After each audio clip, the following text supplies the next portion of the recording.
আইন যদি আল্লাহর হয়, শাসন যদি সৎ লোকেরা করে, রব্বুল আলামিন কোরআন শরীফে বলেন, তাহলে তারা 4টা কাজ করবে। আল্লাযীনা মাক্কান্নাহুম ফিল আরদ আকামুস সালাতা ওয়া আতাউজ যাকাত ওয়া আমারু বিল মা'রুফি ওয়া নাহাউ আনিল মুনকার।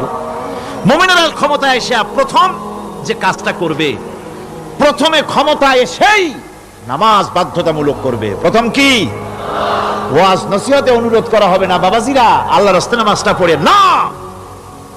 রেডিও এবং টেলিভিশনের মাধ্যমে রাষ্ট্রপ্রধান অর্ডার করে দিবেন, যারা আকেল বালিগ সকলের জন্য নামাজ বাধ্যতামূলক, নামাজ পড়তেই হবে,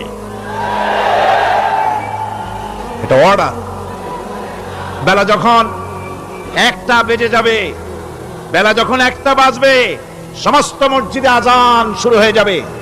আজানের সাথে সাথে অফিস, আদালত, কল কারখানা, ক্ষেত খামার, শিক্ষাঙ্গন সব ডেডলক হয়ে যাবে। আধা ঘন্টার জন্য বন্ধ হয়ে যাবে। যারা মুসলমান অফিসে, কলেজে, ইউনিভার্সিটিতে, সর্বত্র তারা নামাজের জন্য প্রস্তুতি নেবেন।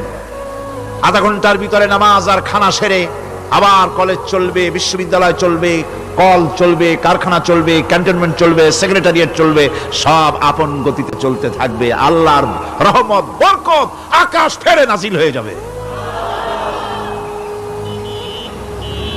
আর এই অর্ডার যে দেওয়া হবে, নামাজ পড়বেন, নামাজ পড়বেন সেখানে। থানায় যখন আজান হবে, থানায় আজান হয়ে গেছে, থানার স্টাফ, পুলিশ যারা আছে জামাতে খাড়া হয়ে যাবে, ইমামতি করবেন ওসি সাহেব। এসপির অফিসে এসপি সাহেব ইমামতি করবেন, ডিসি সাহেব তার অফিসে ইমামতি করবেন, মন্ত্রী সেক্রেটারিয়েট ইমামতি করবেন, প্রেসিডেন্ট বঙ্গভবন ইমামতি করবেন, বিশ্ববিদ্যালয়ের ভাইস চ্যান্সেলরের ইমামতিতে সে জায়গার মুসলমান ছাত্র ছাত্রী, শিক্ষক শিক্ষয়িত্রী এক জামাতে নামাজ আদায় করবে। এই যদি হয় চিত্র দেশের, অপরাধ থাকবে? থানায় ওসি সাহেব নিজেই যদি জামাতের ইমামতি করেন, এইভাবে নামাজ আদায় করেন পুলিশদের নিয়ে জামাতে, ঘুষ আর খাবে তারা?